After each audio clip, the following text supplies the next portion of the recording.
नमस्कार, देश के पसंदीदा डिबेट शो राष्ट्रवाद में आपका स्वागत है। मैं हूं सुशांत सिंह। राष्ट्रवाद यानी देश से बढ़कर कुछ नहीं। और आज बात देश की, तो देश के सामने खड़े एक बड़े संकट की। प्रधानमंत्री नरेंद्र मोदी के खिलाफ देश से लेकर विदेश तक इंटरनेशनल साजिश चल रही है। देश में मोदी विरोध को लेकर नफरती प्लान तैयार किए जा रहे हैं। मोदी फोबिया से ग्रसित संगठन और विरोधी हिंदुस्तान को इस्लामिक स्टेट बनाने का प्लान बना रहे हैं। वहीं देश के दुश्मन भारत के मुसलमानों को भड़काकर मोदी के खिलाफ खतरनाक जिहादी साजिश भी रच रहे हैं। अब आतंकी संगठन IS खुरासान ने प्रधानमंत्री मोदी के खिलाफ साजिश रची है। अफगानिस्तान बेस्ड इस आतंकी संगठन ने अपनी मैगजीन के जरिए मोदी और भारत विरोधी एजेंडा चलाने की साजिश की है। आतंकी संगठन IS खुरासान ने अपने मैगजीन वॉइस ऑफ खुरासान के कवर पेज पर पीएम मोदी की तस्वीर छाप दी।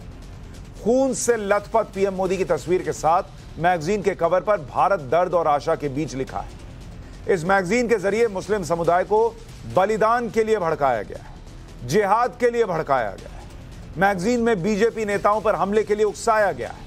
हिंदू समुदाय पूजा पद्धति के खिलाफ मैगजीन में खुलकर लिखा गया है। गाय पूजा, मूर्ति पूजा के खिलाफ बातें लिखी गई हैं। भारत के मुस्लिम युवाओं को बरगलाने के लिए आर्टिकल लिखे गए और इस लेख में गुजरात और दिल्ली हिंसा का भी जिक्र किया गया है। समुदाय को मुस्लिम विरोधी बताया गया है। कल इसी राष्ट्रवाद में हमने आपको दिखाया था कि कैसे प्रधानमंत्री मोदी के बिहार दौरे के दौरान साजिश रची गई। प्रधानमंत्री मोदी के दौरे में गड़बड़ी का प्लान तैयार किया गया, ट्रेनिंग तक दी गई। इस बात का खुलासा पटना पुलिस की FIR में था। इतना ही नहीं, पटना से भारत को इस्लामिक स्टेट बनाने की साजिश रची जा रही थी। पुलिस ने पुख्ता दस्तावेज के साथ दावा किया कि पटना में PFI ने भारत को इस्लामिक स्टेट बनाने की पूरी साजिश रची है। PFI ने 2047 तक भारत को इस्लामिक स्टेट बनाने का प्लान तैयार किया है। 8 पन्नों में PFI की पूरी साजिश का ब्यौरा है, यह पुलिस दावा कर रही है। पुलिस ने खुलासा किया कि PFI को इस साजिश के लिए विदेशों से फंडिंग भी हो रही है। पाकिस्तान, बांग्लादेश समेत कई देशों से फंडिंग हो रही है। क्या PFI की इस साजिश में आतंकी संगठन IS खुरासान भी शामिल है? यह सवाल इसलिए पूछ रहा हूं क्योंकि जो IS खुरासान की मैगजीन में लिखा है, जो उस डॉक्यूमेंट में लिखा है जिसमें विजन 2047 में भारत को इस्लामिक स्टेट बनाने की बात है, उसमें कई बातें मैच करती। PFI के देश को इस्लामिक राष्ट्र बनाने और आतंकी संगठन की मैगजीन में लिखे लेख में बहुत फर्क नहीं है। दोनों का एजेंडा एक है, मोदी विरोध और भारत में मुस्लिम युवाओं को भड़काना, भारत में हिंदुओं के खिलाफ नफरत फैलाना। सच्चाई यह भी है कि देश में नफरत का माहौल तैयार किया जा रहा है। इस्लामिक राष्ट्र बनाने की साजिश हो रही है। प्रधानमंत्री मोदी के खिलाफ प्रोपेगेंडा चल रहा है और देश में भड़काऊ बयानबाजी हो रही है। सरतन से जुदा जैसे बयान दिए जा रहे हैं, फिर हिंदुस्तान को हिलाकर रख देंगे वाली बयानबाजी होती है। क्या इन सब का मकसद एक ही है, मोदी के खिलाफ जहर उगलना और भारत में नफरत पैदा करना? ऐसे में आज के सवाल हैं कि IS का मोदी के खिलाफ खतरनाक जिहाद वाला प्लान है क्या? IS के निशाने पर भारत और मुसलमान हैं क्या? PFI के विजन 2047 के पन्ने IS ने ही तो तैयार नहीं किए। PFI ने मुसलमानों को भड़काया और IS ने उकसाया है क्या? इस पर चर्चा करने के लिए हमारे साथ major general GD Bakshi retired जुड़ रहे हैं, रक्षा विशेषज्ञ। डॉक्टर रिजवान अहमद वकील हमारे साथ जुड़ रहे हैं। माजिद हैदरी कश्मीरी एक्टिविस्ट जुड़ रहे हैं और professor Atikur Rahman Islamic scholar हमारे साथ हैं। आप सभी का बहुत स्वागत है। GD बख्शी साहब, ये जो विजन 2047 सामने आया, आपने कल देखा होगा, डॉक्यूमेंट आ रहा है, दोनों में बहुत सारी बातें मेल खाती हुई दिखती हैं। जिहाद करने के लिए भारतीय मुसलमानों को कहा जा रहा है, नरेंद्र मोदी की फोटो और सारी चीजें नजर आती हैं। आपको लगता है ये एक बड़ा खतरा भारत के सामने खड़ा है और जो हाल फिलहाल के दिन में चीजें हुई हैं वो उसी प्लानिंग का हिस्सा हो सकती हैं? बेशक इसमें क्या शक है कि जो ISI है, जो इस तरह के आतंकवादी संगठन हैं, IS खुरासान, तालिबान और अपना अल-कायदा इत्यादि, वो सब अपनी नज़रें भारत पे गाड़ के रखे हुए हैं।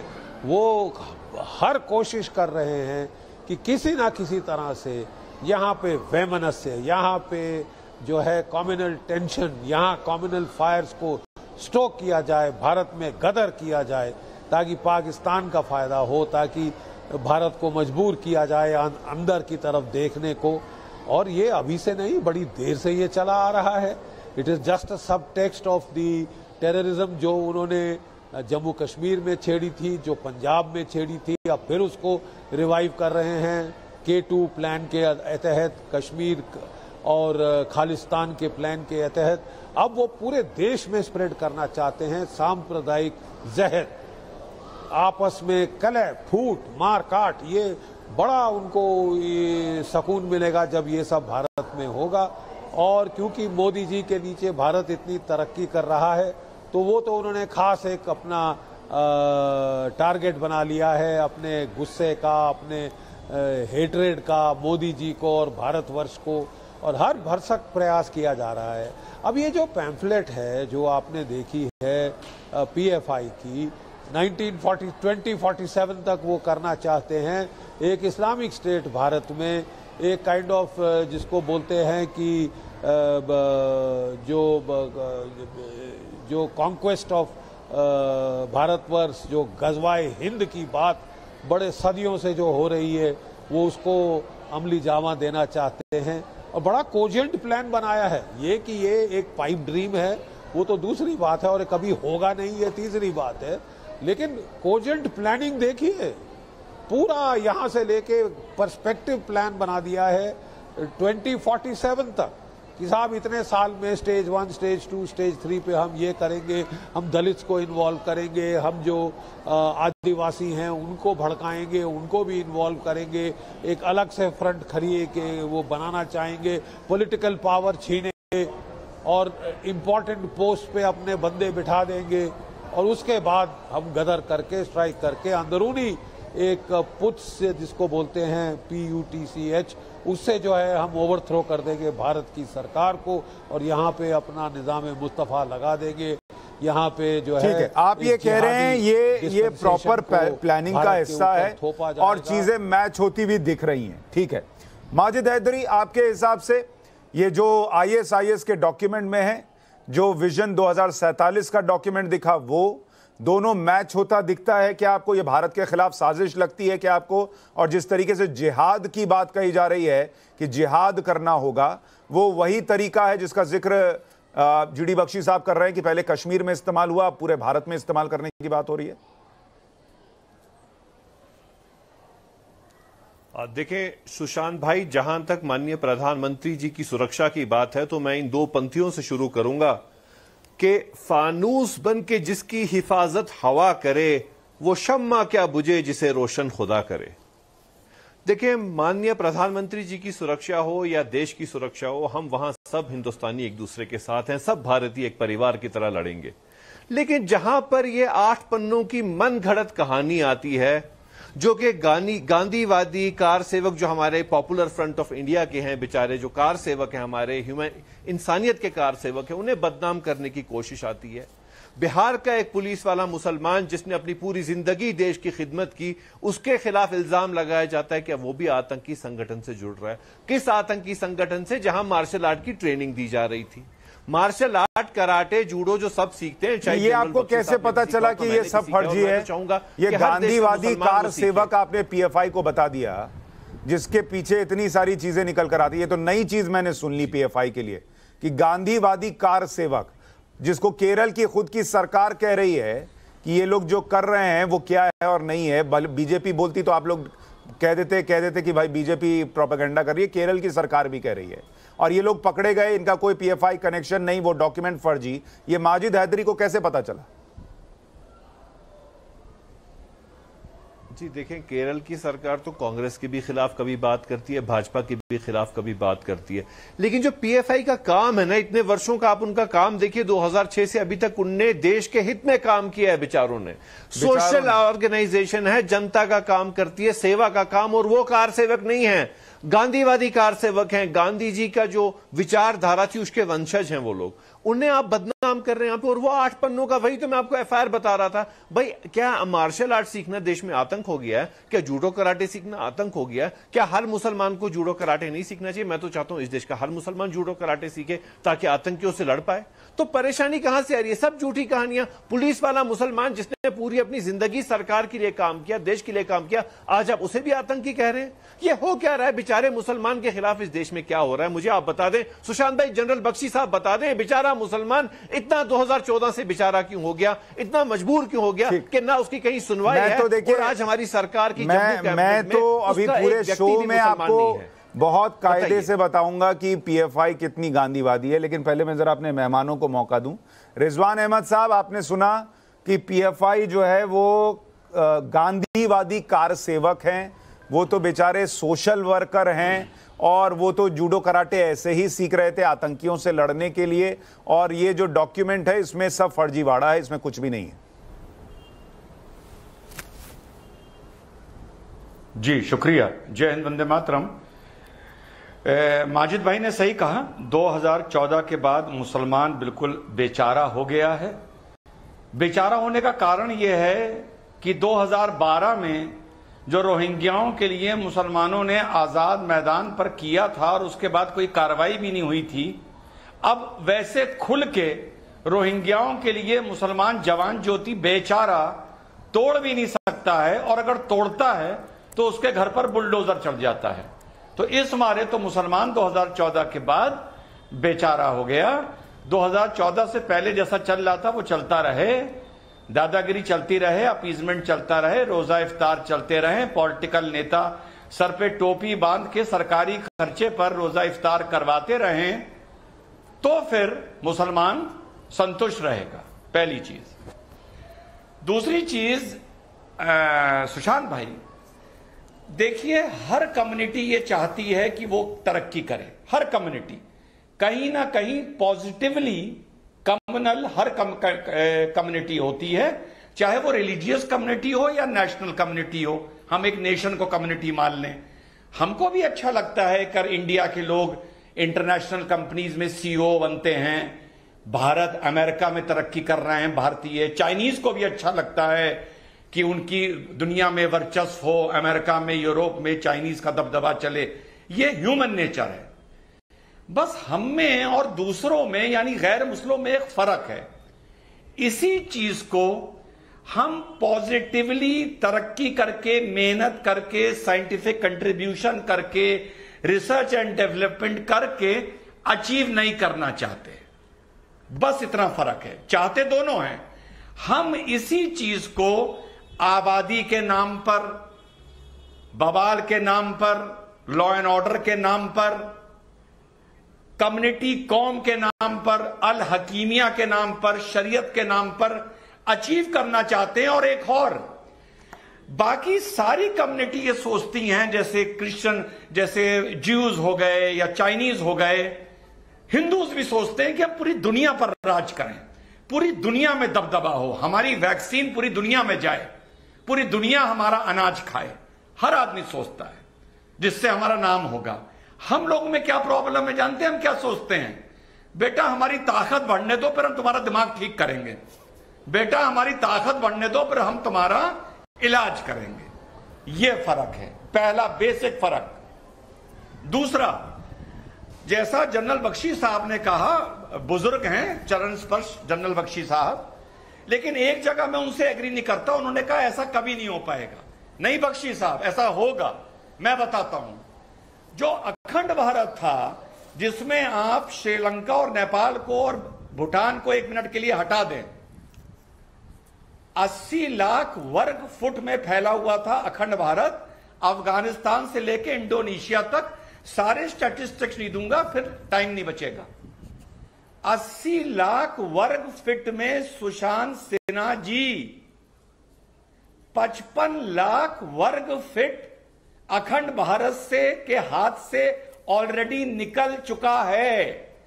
मौजूदा भारत वर्ग फीट 35 लाख वर्ग फीट का बचा है। वर्ग किलोमीटर मेरे ख्याल से 1000 साल पहले 80 लाख वर्ग फीट का था जी। वर्ग फीट या वर्ग किलोमीटर?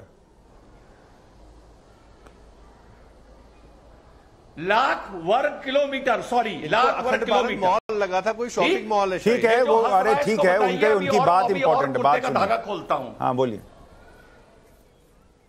जी जी जी जी, अभी और कुर्ते का धागा खोलूंगा, सुनिए।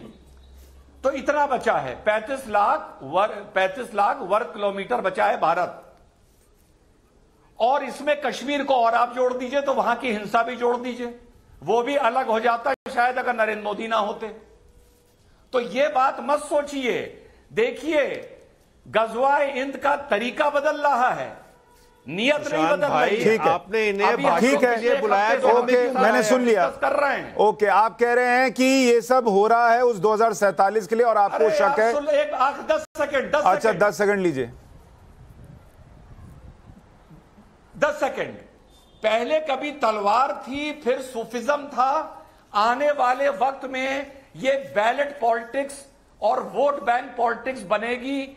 मेरे हिसाब से 2047 के बाद भारत में मुस्लिम पॉपुलेशन 24% होगी, 24%। और एक सत्ता में बने रहने के लिए, अलग अलग मुख्यमंत्री बनाने के लिए, कहो चीफ, कहो प्राइम मिनिस्टर तक बनाने के लिए 24% आबादी बहुत है। आने वाले वक्त में भारत में तलवार बम नहीं चलेंगे, पॉलिटिकली भारत को जीता जाएगा 2050 के बाद। ठीक है, प्रोफेसर अतीकुर रहमान, आपके हिसाब से क्या आप, एक मिनट अभी रुक जाइए, आपके हिसाब से अतीकुर रहमान साहब, ये जो दस्तावेज मिल रहे हैं जो ISIS भारत को टारगेट कर रहा है, क्या ये सिर्फ ऊपरी बातें हैं, पॉलिटिकल बातें हैं? आप भी मानते हैं PFI एक समाज सेवी संगठन है, या आपको भी देश के लिए एक बड़ा खतरा दिख रहा है?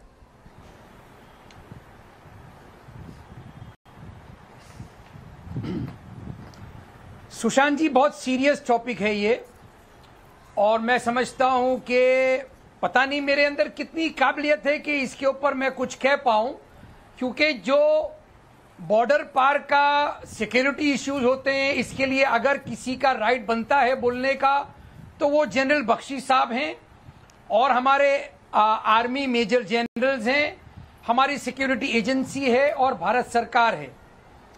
जहां तक कि एक सिविलियन मामले की अगर बात आती है कि प्रधानमंत्री टारगेट बनाए जा रहे हैं, तो बड़ी अच्छी बात हमारे माजिद हैदरी साहब ने की कि इससे पहले भी मैं उनको सुन चुका हूं, कई डिबेट्स पे उन्होंने कहा है कि प्रधानमंत्री को टारगेट करने से पहले अगर किसी को टारगेट करना होगा तो वो माजिद हैदरी और अतीकुर रहमान को टारगेट करना होगा। सुशांत जी, ये बॉर्डर पार का जो टेररिज्म है, मुसलमानों के नाम पे, इस्लाम के नाम पे, कुरान के नाम पे, प्रॉफिट मोहम्मद के नाम पे, मैं आपसे पहले भी कह चुका हूं कि इससे डील करने के लिए हम लोगों को मुझे दिन रात मेहनत करना पड़ेगी, मुसलमान कम्युनिटी को एज अ होल दिन रात मेहनत करना पड़ेगी, एडमिनिस्ट्रेशन के साथ में मिलकर कमर तोड़ मेहनत करके इनकी कमर तोड़नी पड़ेगी। और ये कैसे करना होगा, इसके पॉइंट्स 1, 2, 3 हो सकते हैं। मैं 2 या 3 मोटी सी बातें आपके सामने रख सकता हूं। फिलहाल हमारे अपने लोगों को अगर हम जब तक के ये एहसास नहीं दिलाएंगे, सुशांत जी, मेजर साहब यहां पर बैठे हुए हैं, अच्छी तरह से जानते हैं कि पंजाब का टेररिज्म खत्म करने के लिए जूलियो रिबेरो साहब ने घर घर, पंजाब के घर घर में AK-47 दे दी थी, और within no time Punjab का टेररिज्म खत्म हुआ। मैं नहीं जानता कि ये पॉसिबल आज के दौर में है या नहीं है, मेजर साहब बता पाएंगे आपको। लेकिन मैं आपका ध्यान इस तरफ दिलाना चाहूंगा कि जब तक कि आप हमारे मुल्क के एक एक मुसलमान फर्द को, इंडिविजुअल को ये एहसास नहीं दिलाएंगे, हमको सबको साथ में मिलके हमारे प्रधानमंत्री की सुरक्षा पर आने वाले हर खतरे को मुंह तोड़ जवाब देना है। ये हम कामयाब इसमें ठीक है। अब मुझे एक बात बताइए अतीकुर रहमान साहब, अतीकुर रहमान साहब, टेलीविजन डिबेट में बैठकर माजिद हैदरी कह रहे हैं कि PM की जान से पहले माजिद हैदरी की जान जाएगी या अतीकुर रहमान की जान से होकर गुजरना पड़ेगा। और वहां CA की रैली में, एंटी CA रैली में छोटे छोटे बच्चे कह रहे थे कि मोदी और अमित शाह को मार देंगे। तो किसको मानना क्या है और किसको सही मानकर चलना है? वहां बच्चे के दिमाग में, उसके दिमाग में भरा हुआ है कि मोदी और शाह को मार देना है, और यहां माजिद हैदरी टीवी पर बोल के चले जाएंगे कि मेरी लाश पर से गुजरना होगा, तो देश मान लेगा क्या?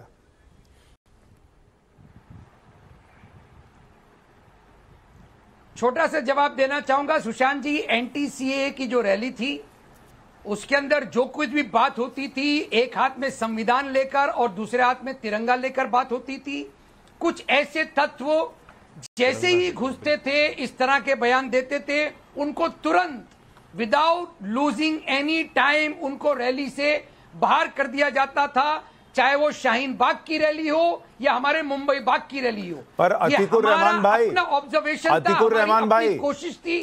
अतीकुर रहमान भाई, पॉइंट ये नहीं कि उनको बाहर कर दिया जाता था, पॉइंट ये है कि वो छोटे छोटे बच्चे, उनके दिमाग में कोई तो भर रहा था ना कि मोदी शाह को मारना है, और वो भरा गया है ना।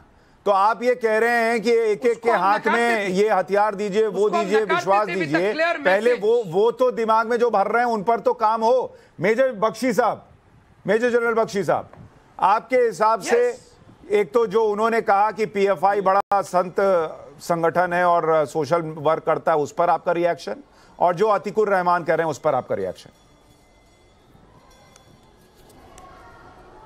देखिए साहब, मैं एक चीज कहना चाहूंगा कि हर देश में जहां आतंकवाद फैलता है, आतंकवाद को फैलाने वाले होते हैं कुछ लोग कट्टर, बिल्कुल जाहिल, बिल्कुल ही ब्लड थर्स्टी, ल्यूनेटिक फ्रिंज, और because they are willing to kill, जो साइलेंट मेजॉरिटी होती है वो खामोश हो जाती है, वो बिल्कुल विड्रॉ कर जाती है और वो बिल्कुल गऊ बन जाती है, और इनको दे लेट देम रन रॉयट।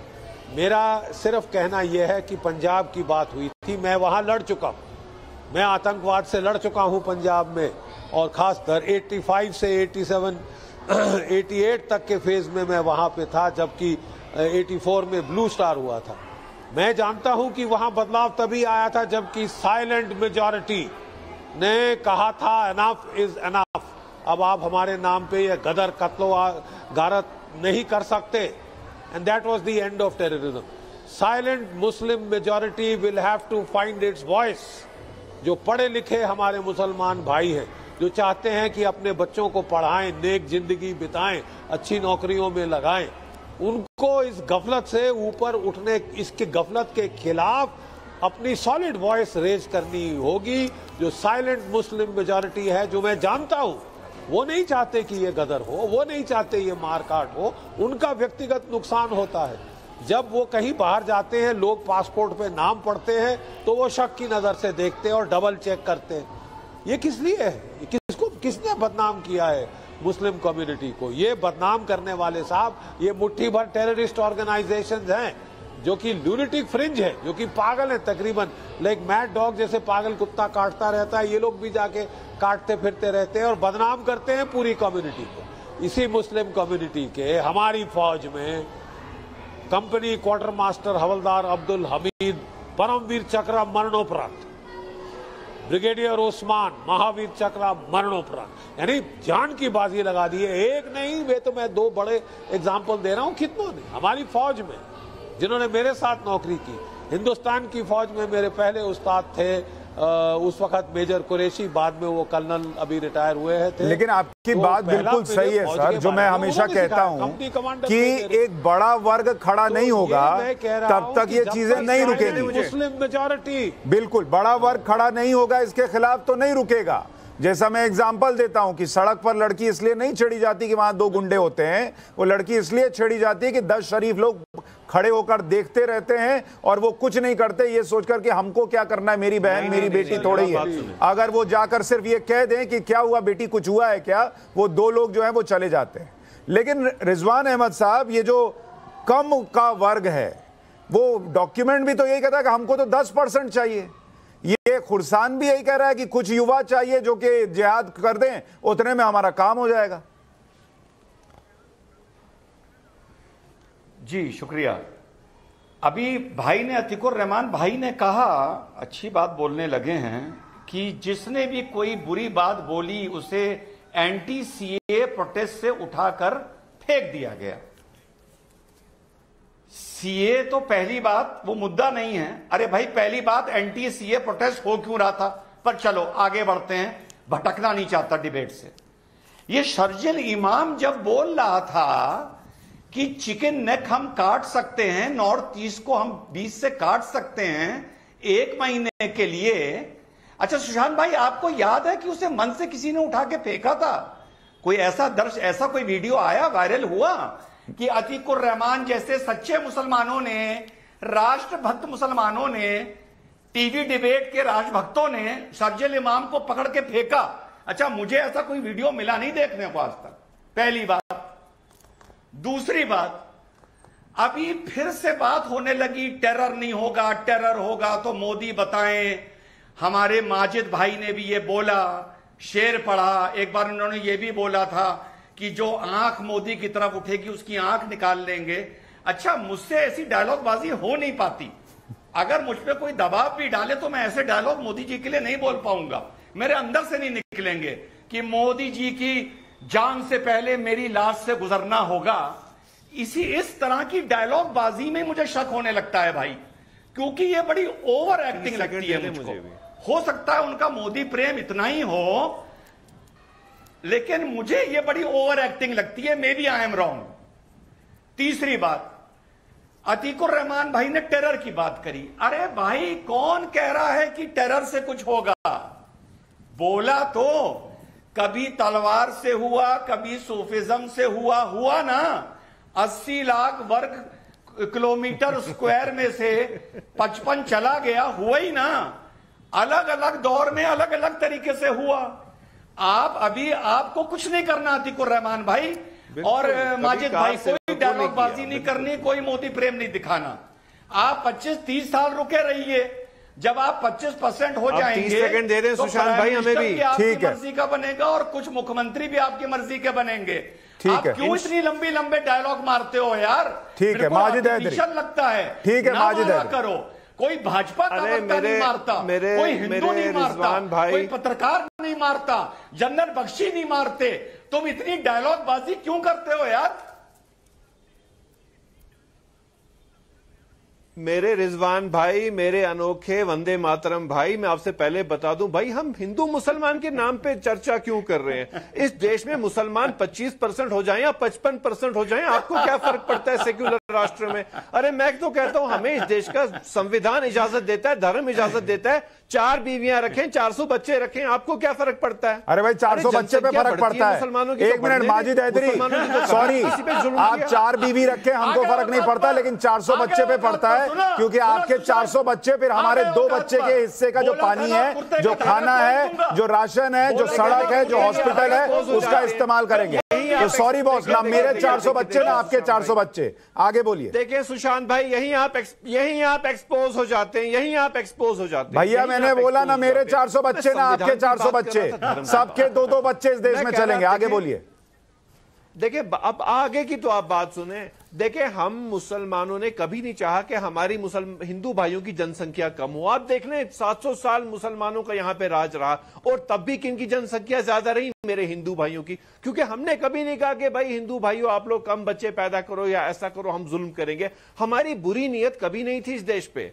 आपने कभी नहीं चाहा कि हिंदुओं की आबादी कम हो। आपने कहा हम खुद ही 4-4 शादी करके और ज्यादा बच्चे करके खुद को बढ़ा लेंगे, उसके कम करने की जरूरत ही नहीं पड़ेगी। आगे बोलिए। देखिए, वो मेरी मर्जी है, that is my fundamental right. आप होते नहीं, बच्चा पैदा करना आपका फंडामेंटल राइट नहीं है ना सर? तो प्रॉब्लम भाई इस देश में वही तो कह रहे हैं, ये फंडामेंटल राइट खत्म करो भैया। दूसरी बात, मैं सुनिए, माजिद हैदरी आपको बच्चे पैदा करना कीजिए, मैं बच्चे पैदा करने पर डिबेट नहीं कर रहा हूं। मुझे दूसरे मुद्दे पर बताइए कि ये जो टेररिज्म की बात हो रही है, इस खतरे पर बात कीजिए। देखिए, टेररिज्म का खतरा जो 2014 से है, वो कभी गौतमवाद के नाम पे आया, कभी इस्लामोफोबिया में आया, कभी हिजाब बैन में आया, कभी अजान बैन में आया, कभी हलाल बैन में आया। अरे इन बैनों में हर तरफ मुझे आतंक दिखता था, दिखता है और दिखता रहेगा जब तक हम सेक्युलर संविधान को नहीं मानेंगे, ये हिंदुत्व की राजनीति छोड़ेंगे नहीं, तब तक ये परेशानी रहेगी। बेचारे मुसलमानों को बदनाम करना छोड़ दीजिए जनरल बख्शी साहब, तब से आप मुस्लिम मेजॉरिटी। अरे मुस्लिम बेचारे ने किया क्या? आपने अब्दुल हमीद हवलदार की बात की, उसे परमवीर चक्र मिला, लेकिन आज तक हमारी भारतीय सेना में एक इस्लामिक रेजिमेंट नहीं है, एक वॉर क्राई मुसलमानों के नाम की नहीं है जनरल बख्शी साहब हमारी सेना में, और हमारी देश की जम्मू कैबिनेट में एक मुसलमान मंत्री नहीं है। यह हम मुसलमानों का हाल है आज। अगर मिलेंगे तो मेरे साथ मिलकर सीना पीटिए। रिजवान साहब, आप भी सीना पीटिए कि इस देश में मुसलमानों का हाल क्या है। 70 वर्षों बाद भी एक इस्लामिक रेजिमेंट नहीं है हमारी सेना में। आपके कुर्ते का मैंने धागा खोल दिया, मुझे नहीं है। ठीक है, एक मिनट जीडी बख्शी जवाब दे रहे हैं। जीडी बख्शी जवाब दीजिए। हेलो, देखिए साहब, मैं जरा बता दूं आपको कि जो बाकी रेजिमेंट्स हैं वो भी इंडियन आर्मी में खत्म की जा रही है। वो सब ऑल इंडिया ऑल क्लास होंगी, समझ गए? किसी की अपनी ये रेजिमेंट, वो रेजिमेंट, फलानी रेजिमेंट, ढिमकानी, सब बंद। आपने सुना है अग्निवीर स्कीम के साथ जो रेजिमेंट्स को, उसमें सब लोग आएंगे all India all class. So you forget about raising a new Islamic regiment. जो पुरानी रेजिमेंट्स थी उनको भी मर्ज किया जा रहा है, ऑल इंडिया ऑल क्लास बनाया जा रहा है, जैसे नेताजी की आजाद फौज में था। All right, get that right. Number 1 साहब, देखिए आपने इतना बोला भाई, मैं इस बात से अपने कपड़े काटना चाहता हूँ। तो मेरी सेना नहीं रह रही होगी अग्निवीर। एक मिनट माजिद हैदरी, अपने कपड़े आप बाद में काटिएगा, अभी उनका समय मत काटिए, उनको बोलने दीजिए। बोलिए। आपने हमारे देश के राष्ट्रपति का नाम सुना है? अब्दुल कलाम। उससे शायद पॉपुलर राष्ट्रपति इस मुल्क में दूसरा नहीं हुआ। हमारा टॉप रॉकेटमैन अब्दुल कलाम, आपने नाम सुना है? ये कितने नाम और मैं गिनाऊं? इदरिस लतीफ आपका एयर चीफ। आप बात क्या कर रहे हैं साहब? जरा आप देखें माइनॉरिटीज का क्या हाल है बॉर्डर के। औरंगजेब आलमगीर का भी नाम ले लीजिए, ज़हीरुद्दीन मोहम्मद बाबर का नाम भी ले लीजिए। 1% है। माजिद हैदरी, आप अपने कपड़े ना काटें, आपके कपड़े खुद ही फाड़ रहे हैं। जीडी बख्शी साहब, थोड़ा इंतजार करें, अभी सब फटेगा। वयोवृद्धि हो रही है। नहीं, अग्निवीर का नाम लेके भाई इतना वरिष्ठ आर्मी का अफसर रहा हुआ अग्निवीर का सपोर्ट करे, मेरा दिल जलता है इस पे। अरे तो आप, अरे भैया आप दिल जलाइए, कपड़े वो अभी फाड़ रहे हैं। आपको बताया ना, आपने कहा मुसलमानों की ये हालत है। उन्होंने बताया देश का राष्ट्रपति मुसलमान, जिस देश का राष्ट्रपति मुसलमान बनाया गया, देश के सारे बड़े फिल्म स्टार मुसलमान हैं, इंडियन क्रिकेट टीम में मुसलमान है। आप कहीं चले जाइए मुसलमान मिलेगा और आपका दिल जलता है। ये दिल जलाने वाले ही तो बाहर बैठे हैं और आप जैसे लोग उस आग में घी का काम करते हैं। वो जो जिहाद कह रहे हैं कि देखो मुसलमानों के साथ क्या हो रहा है, आप लोग उसको जस्टिफाई करते हैं यहां बैठ के कि देखो हम मुसलमानों पर क्या अत्याचार हो रहा है। एक मुसलमान को कैबिनेट में भी रख देना था, मैं मान जाता। आज तो कैबिनेट में हमारी आवाज नहीं है, हम आवाज के बगैर। अरे भैया, कैबिनेट में जाने से क्या हो जाएगा? मुझे ये बताइए, हामिद अंसारी रहे ना वाइस प्रेसिडेंट, क्यों नहीं? जिनकी सरकार, एक मिनट, जिनकी सरकार में कैबिनेट में मंत्री रहे मुसलमान, उसी सरकारों में सच्चर कमेटी की रिपोर्ट आई। क्या हालत थी आपकी? क्या किया उन सरकारों ने? मुझे ये बताइए। असदुद्दीन ओवैसी मुसलमान आदमी है ना, क्या किया उन्होंने? हैदराबाद में गरीबी खत्म कर दी मुसलमानों की। हाँ, बीजेपी की सरकार ने क्या किया? Sachar committee report. अरे बीजेपी ने यह किया कि जिन मुसलमानों को आपने शौचालय नहीं दिया, उनको आज शौचालय दे रही है। बीजेपी ने, नरेंद्र मोदी ने उनको घर बना के दिया। जाकर देखिए, पसमानदा मुसलमानों को घर मिले हैं। अपर कास्ट मुसलमान उनको चूस रहे हैं, उनका खून चूस रहे हैं सालों से, और आपको बोलते नहीं बनता। आपका नैरेटिव ठीक वही है जो इस वक्त खुर्सान फैलाना चाहता है और जो डॉक्यूमेंट फैलाना चाहता है। अतिकुर रहमान साहब, अब मुझे बताइए, जब ये टीवी पर बैठकर बिल्कुल और ये कहेंगे कि देखिए इस देश में मुसलमानों का क्या हाल है, मेरे कपड़े फाड़ने का मन करता है, तो वो लोग जो बाहर बैठकर यही फैलाना चाहते हैं, उनके तो ये हथियार हैं। इनकी बातें, इनके वीडियो उनके काम आएंगे।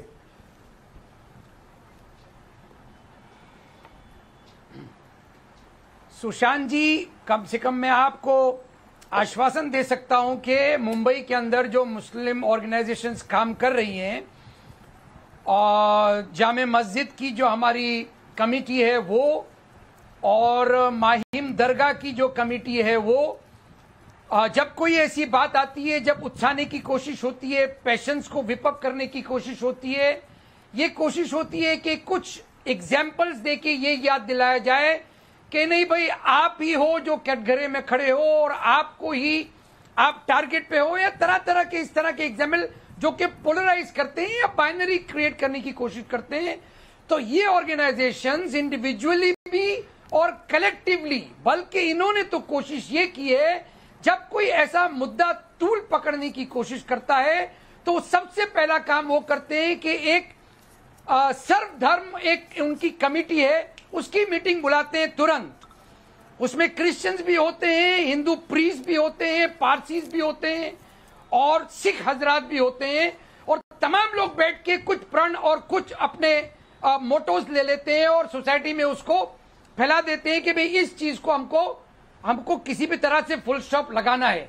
मैं समझता हूं अगर ये एग्जाम्पल्स हम जनता के सामने लाएं, हमारे लोगों के सामने लाएं, जो लोग, जो व्यक्ति, इंडिविजुअल बांटने की बात करता है, पोलराइज और बाइनरी क्रिएट करने की बात करता है, उसको तुरंत फुल स्टॉप लगाने की जरूरत है।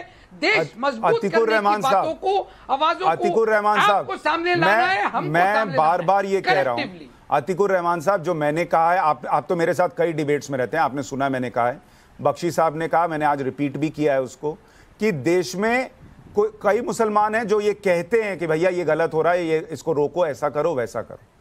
कई लोग चुप रह जाते हैं और कई लोग वो काम करते हैं जो माजिद हैदरी कर रहे हैं। दिक्कत क्या है सर, कि मुझे कई लोग ऐसे मिलते हैं जिनके दिमाग में ये भर गया है सर, कि हमारे ही साथ इस देश में ये हो रहा है, जैसे इस देश में मुसलमान ही गरीब है और हिंदू नोट छाप रहा है, सिख नोट छाप रहे हैं, ईसाई नोट छाप रहा है, सिर्फ गरीब मुसलमान रह गया है। ऐसा उनके दिमाग में भर दिया गया है कि हिंदू जितने हैं वो सारे बंगलों में रह रहे हैं और जो गरीबी में रह रहा है वो सिर्फ मुसलमान रह रहा है। ये बात जो है ना, ये कईयों के दिमाग में है सर। और रिजवान अहमद, आपको लगता है जब ऐसे डिबेट्स में आकर माजिद हैदरी या दूसरे लोग ओवर एक्टिंग करते हैं कि मेरा मन है कि मैं अपने कपड़े फाड़ लूं, ये देखिए क्या हो रहा है, ये वीडियो क्लिप्स उन लोगों को दिखाना और फिर इसी तरीके से जिहाद पैदा करना, यही तो वो चाहते हैं। जी देखिए, इसको आप इंग्लिश में ओवर एक्टिंग कह सकते हैं, जो अभी माजिद भाई मोदी जी के प्रेम में भी करते हैं, और उर्दू में, अरबिक में इसको अल तकिया बोला जाता है। लेकिन अल तकिया एक तरीके से किया जाता है, मतलब इतनी ओवर एक्टिंग नहीं करनी चाहिए जितना माजिद भाई करते हैं। मुझे उस पर घोर एतराज है, मतलब देख के पता चल जाता है कि बंदा एक्टिंग कर रहा है, पहली बात। दूसरी बात, अभी 2014 के लिए उन्होंने बोला, मैं तो ओवर एक्टिंग करता हूं, आप लोग नौटंकी करते हैं धर्म के नाम पे, मुसलमान मुसलमान मुसलमान मुसलमान। यार जब तुम बोलते हो मैं बोलता हूं, जब आप बोलते हो मैं बोलता हूं, चुप सुनता रहता हूं। तो उन्होंने कहा कि 2014 के बाद काओ लिंचिंग टेरर है, आजान टेरर है और हिजाब टेरर है। लेकिन जो 1990 में कश्मीर में हुआ था वो टेरर नहीं था, वो निजाम मुस्तफा की हक की लड़ाई थी, हक की। भैया टेरर तो सारा 2014 के बाद शुरू हुआ है। अच्छा, एक बात और समझ में नहीं आती कम वक्त, कि सारा टेरर जब 2014 के बाद शुरू हुआ है मुसलमानों पर, और मुसलमान की इतनी बुरी हालत हो गई, ये हालत बुरी करने वाला जो नेता है वो तो नरेंद्र मोदी है। तो ये माजिद हैदरी सबके बावजूद चुप कराइए, नरेंद्र मोदी से इतनी मोहब्बत कैसे करता है कि एंकर साहब क्या हुआ? एंकर साहब क्या हुआ? ये देखिए, ये बहुत अनाप शनाप बोल रहे हैं। आप कह रहे हैं कि जो जम्मू कश्मीर में 1990 में हुआ वो निजाम मुस्तफा एस्टैब्लिश करने के लिए था और वो जायज था। नहीं सर, नहीं, मतलब मैं मजाक नहीं कर रहा। अरे जीडी बख्शी साहब, वो ये, अरे वो उनसे पूछ रहे हैं कि क्या, जीडी बख्शी साहब आप समझे नहीं, आप समझते हैं ये नौटंकी करते हैं रिजवान साहब। जीडी बख्शी साहब वो कह रहे हैं कि वो जो हुआ क्या वो टेरर नहीं था 1990 में। नहीं, मैं जनरल बख्शी साहब के साथ हूं। अरे आप किसी के साथ मत रहिए भाई, जनरल बख्शी साहब के साथ हूं मैं। एक मिनट मैं क्लियर कर, रिजवान अहमद एक मिनट रुकिए, जीडी बख्शी साहब एक मिनट रुक जाइए। He does not deserve to be on this. GD Bakshi साहब आप मेरी बात सुने सर, मेरी बात सुन लें। उन्होंने ये कहा, शायद आपको सुनने, बख्शी साहब आपको सुनने में गड़बड़ हुई। उन्होंने ये कहा कि 1990 में जो हुआ, क्या, रुकिए ना हैदरी साहब, उन्होंने ये कहा कि जो 90 में हुआ क्या वो टेरर नहीं था। वो कह रहे हैं वो टेरर था, वो टेररिज्म था, वो ये कह रहे हैं। अब रिजवान अहमद अपनी बात पूरी की। तो फिर ये जरा साफ करें, जनरल बख्शी साहब के साथ हूं, ठीक है, ठीक है माजिद हैदरी, मैंने आपका पॉइंट ले लिया। आप जीडी बख्शी के साथ हैं। जीडी बख्शी कह रहे हैं 90 में हिंदुओं, कश्मीरी हिंदुओं के साथ जो हुआ वो टेररिज्म था। आपका पॉइंट टेकन, आप भी मानते हैं वहां टेररिज्म हुआ था, वेरी गुड, इसके लिए आपको बधाई। अब बोलिए रिजवान अहमद, अपनी बात पूरी कीजिए। देखें, जनरल बख्शी साहब ने कहा रिजवान भाई को इस डिबेट से बाहर निकाला जाए। मैं इनके साथ बाद में फोन पे हम इनकी बात नहीं सुनेंगे। इनने अपमानित जीडी बख्शी ने कहा कि कश्मीरी हिंदुओं के साथ टेररिज्म हुआ, कश्मीरी हिंदुओं के साथ टेररिज्म हुआ। आप वो मानते हैं? अरे नहीं मानते तो चुप बैठिए। साहब ने कहा इन्हें डिबेट से निकालो। ठीक है, आप बैठिए। जनरल बख्शी साहब ने कहा, अरे इनका ऑडियो कम करो, रिजवान अहमद बोलिए, मेरे पास समय नहीं। ये कह रहे थे कि वो तो निजाम मुस्तफा की एस्टैब्लिशमेंट करनी, आप ये कर रहे हैं। सुशांत भाई, और आखिरी बात, इन्होंने कहा कि हमारी तो अब कोई गवर्नमेंट में रिप्रेजेंटेशन नहीं है। अरे 2014 से तो पहले तुम्हारी रिप्रेजेंटेशन थी, क्या कर लिया? कश्मीर की कैबिनेट में 2019 से पहले तो तुम्हारी पूरी रिप्रेजेंटेशन थी। तुमने कश्मीर में क्या कर लिया? तुमने अमेरिका, यूरोप, ऑस्ट्रेलिया में क्या कर लिया? तुमने रशिया, चाइना में क्या कर लिया? तुम्हारा काम है सिर्फ मातम करना। सिवाय मातम करने के और नौटंकी करने के और तकिया करने के माजिद, तुम लोगों को कुछ आता भी है या सिर्फ यही आता है? अमन का पैगाम फैलाया। नहीं, माजिद हैदरी, एक मिनट। माजिद हैदरी अस्सलामुअलैकुम कहते हैं, अमन का पैगाम फैलाते हैं। अरे भाई, तो काम ही है अमन फैलाना। हम तो हम तो धर्म से काम करते हैं। सुन लिया मैंने। अब मुझे ये बताइए, सुनिए, तुम्हारा नाटक दुनिया एक मिनट। माजिद हैदरी, वंदे मातरम करते, माजिद हैदरी एक्टिंग की अलग जगह चलिएगी, यहाँ डिबेट चल रही है। मुझे ये बताइए, आपने कहा 2014 के बाद अलग अलग टेररिज्म आपने गिना, ठीक है? ये जो ISIS खुरसान की बात कर रहे हैं, ये तो इंडिया का नहीं है।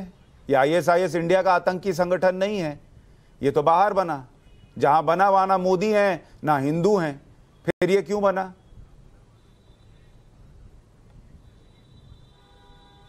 अरे देखें, हम तो पहले इस पे लानत भेजते हैं आतंकी संगठनों पे, मगर एक बात आप सुनिए, पहले बना क्यों ये बताइए। लानत भेजने से क्या होगा? क्लियर कीजिएगा अलग से। बना क्यों ये बताइए। मोदी जी के खिलाफ, ना मोदी ना हिंदू, तो ISIS क्यों बना होगा? ना मोदी ना हिंदू, ISIS क्यों बना? कमजोर नहीं, बात सुनिए, इस देश का इतना मुसलमान कमजोर नहीं जो ISIS को इस देश में आने दे। मैं अपनी सरकार का नहीं कह सकता, लेकिन इस देश का मुसलमान आज भी ताकत रखता है। सरकार की ताकत, इस देश के कई मुसलमान, एक मिनट, हेलो सर, सुन लीजिए, इस देश के कुछ मुसलमान ISIS के पास गए ट्रेनिंग लेने, आपको पता है खबर?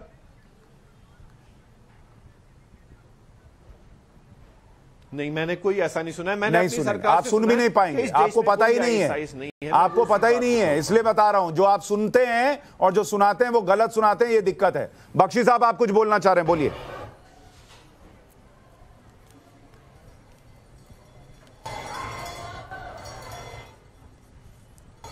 जीडी बख्शी सर, बोलिए। देखिए, मैं ये कहना चाहता हूं कि प्लीज समझे इस प्रॉब्लम को। जो ISI है वो आए दिन जम्मू कश्मीर में, वो पंजाब के अंदर, वो जो है क्वाड कॉप्टर, हेक्सा कॉप्टर से AK-47 हैंड ग्रेनेड्स, जो अपने ID प्री फैब्रिकेटेड है, वो सब भेज रही है, ठीक है?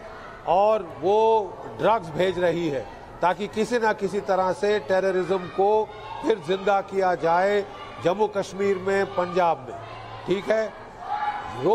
ये रोजमर्रा की बात है। वो लोग इंटरफेयर कर रहे हैं। हम किसी तरह कोशिश कर रहे हैं कि कम्युनल राइटिंग भारत में शुरू कराई जाए, कम्युनल जहर फैलाया जाए, ताकि यहाँ जो है लोगों को भड़काकर यहाँ पे अनरेस्ट क्रिएट किया जाए, ठीक है? इसके लिए हमको सतर्क रहना होगा। हमारे लोग जो यहाँ हैं वो उनके चुंगल में ना आए।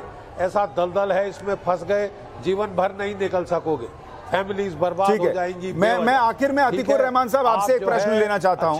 अतीकुर रहमान साहब, चूंकि वो विजन 2047 में भी ये लिखा था और ये खुरसान वाले में भी लिखा हुआ है कि जिहाद जो है वो उसको आपको करना है, ये उसमें भी लिखा है और इसमें भी लिखा है। क्या ये जिहाद करना, इस्लामिक राज स्थापित करना, इसके लिए ही मुसलमान पैदा होता है? क्या ये बात सही है?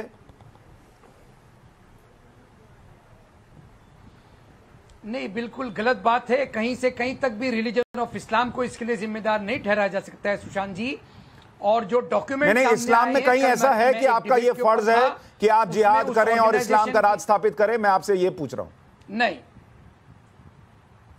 नहीं नहीं, कोई ऐसी चीज नहीं है, बल्कि ये है कि आप जिस मुल्क में रह रहे हैं, जिस मुल्क का खाना खा रहे हैं, जिस की मिट्टी आपको उसकी खुशबू और पानी पिला रही है, आप उसके साथ अगर कोई ऐसी हरकत करते हो तो वो गद्दारी के दायरे में आता है और कहीं से कहीं तक इस्लाम इसकी इजाजत नहीं देता है। ये पैगाम हमको अपने लोगों तक पहुंचाना है ताकि इनको हम मुंह तोड़ जवाब दे सकें। ये वर्गला रहे हैं हमारे मुसलमान भाइयों को और ये वर्गला के इस चीज ठीक है। रिजवान अहमद कुछ जोड़ना चाह रहे हैं, मेरे पास वक्त कम है। रिजवान अहमद एक रिएक्शन कुरान की आड़ में। ठीक है रिजवान अहमद। नहीं नहीं नहीं नहीं नहीं नहीं नहीं नहीं नहीं सुशांत भाई जब हदीसें लिखी गई और जब कुरान शरीफ नाजिल हुआ तो मुल्क का कोई कंसेप्ट नहीं था। तो ये अतीकुर रहमान भाई सरासर गलत बोल रहे हैं, मनगढ़ंत बात है। मुझे ये हदीस बता दें कि जहां पर मुल्क जैसी कोई बात आई है और वहां पर ये सब लिखा हुआ है जो ये बता रहे थे। ये सुशांत ये भाई, नहीं बता सुशांत सकते भाई ये फिर यहाँ पे कंट्रोवर्शियल बात अतीकुर रहमान साहब जवाब दें। भाई यहाँ कोई कंट्रोवर्शियल बात ना हो इस मंच पे। अतीकुर रहमान साहब जवाब देंगे, एक मिनट रुकिए। अतीकुर रहमान साहब बोलिए। कोई कंट्रोवर्सी नहीं सुशांत भाई, इसमें क्या कंट्रोवर्सी है भाई? जो कंट्रोवर्सी को क्रिएट करना चाह रहे हैं उसको सुनकर खत्म कर रहा हूं। इसमें कंट्रोवर्सी क्या है? अतीकुर रहमान साहब आप बोले। हिंद का नाम लिया जाता है सुशांत जी। अरे भाई दोनों पढ़े लिखे लोग हैं भाई, वो बहस नहीं कर रहे, आप क्यों परेशान हो रहे हैं? भाई मैं कुछ पढ़ लिख के बात हो रही है। मैं कुछ कहना चाहूंगा सुशांत जी, जो गजवा हिंद का नाम लिया जाता है माजिद भाई का कुर्सा उसके एवज में इतना ही मैं कहना चाहूंगा क्योंकि चंद मिनट हैं कि जब हुजूर के सामने हिंदुस्तान की बात आई थी, हजरत अली के सामने हिंदुस्तान की बात आई थी, तो उस तरफ इशारा करके ये कहा गया था कि हिंदुस्तान की तरफ से अरब के अंदर ठंडी हवाएं आती हैं और इसको पिरोया है अल्लामा इकबाल ने ये दो लाइनों के अंदर कि मीरे अरब को आई ठंडी हवा जहां से, मेरा वतन वही है, मेरा वतन वही है और वतन मुल्क होता है। ठीक है, मेरे पास आज इतना ही वक्त था। मैं देखिए मैं सिर्फ इतना कहूंगा कि बाहर बड़ी बड़ी साजिशें रची जा रही हैं, अंदर कुछ लोग हैं जो साजिश का हिस्सा हो सकते हैं जिस पर कार्रवाई हो रही है और होनी चाहिए। लेकिन अगर मिलकर इस साजिश से निकलने का रास्ता नहीं निकालिएगा, अगर ये नहीं समझिएगा कि ये देश को तोड़ने और बर्बाद करने की कोशिश है, तो अगर देश तबाह होगा तो हम आप सब तबाह।